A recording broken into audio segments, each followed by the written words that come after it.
I still remember that night. The thunder wouldn't stop roaring, and the wind kept slamming the windows of the old mansion. Inside, I saw Amina, the housemaid, on her knees, quietly scraping the last bit of rice from her plate. It wasn't her meal, it was leftovers. Cold, dry, and tasteless. She ate it anyway. Because in that house, even food had pride, and Amina had none. Every day, she woke up before sunrise, sweeping floors that gleamed like mirrors and scrubbing toilets she was never allowed to use. Her uniform was faded, her slippers torn. Yet, she never complained. Not once. The lady of the house, Madame Rose, was known across the village for her beauty and cruelty. Her husband had died years ago, leaving her with a mansion big enough to make the chief's palace look small. And Amina?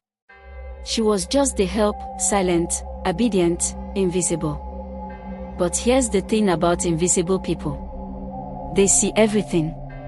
One afternoon, while dusting the upstairs corridor, Amina overheard a conversation. Madame Rose was on the phone, whispering angrily. "He can't know. If that document surfaces, everything I've built is gone. Bury it deeper this time. And make sure no one finds out." Amina froze.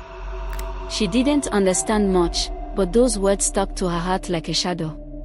That night, when everyone was asleep, she tiptoed to the study. The big wooden cabinet, locked. The drawers, empty. But under the old rug near the fireplace, she found something strange, a loose tile. Beneath it, a small metal box. Inside, papers. A signature. A seal. And a will. It wasn't Madame Rose's name written there. It was Amina's. She thought it was a mistake. How could the mansion belong to her?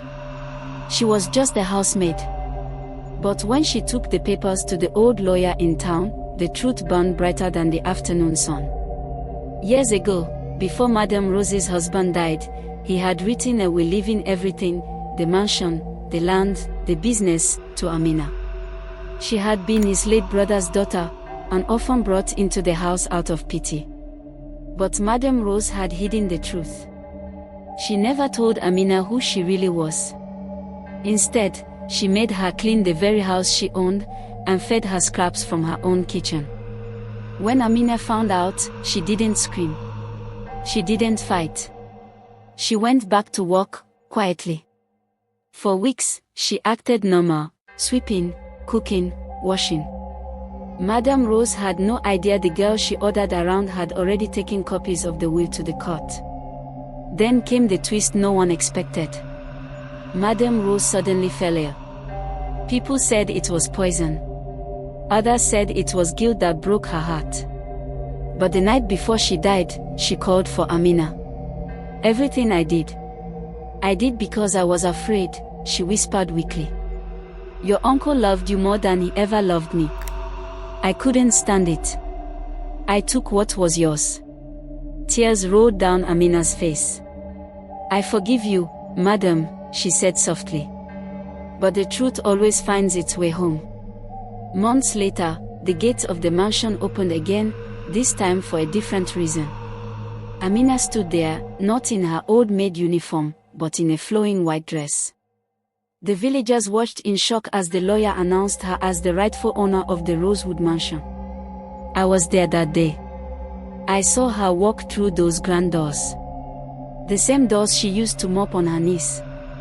And when she sat in Madame Rose's favorite chair, she didn't smile. She just whispered, "God never sleeps." Sometimes, life hides blessings in the ugliest disguises. Amina's story taught me one thing: never look down on the hands that serve you, because one day, those same hands might hold the keys to what you cherish most. Movie Camera, if you enjoyed this story, don't forget to like, comment, and subscribe for more emotional African folktales full of suspense and powerful lessons.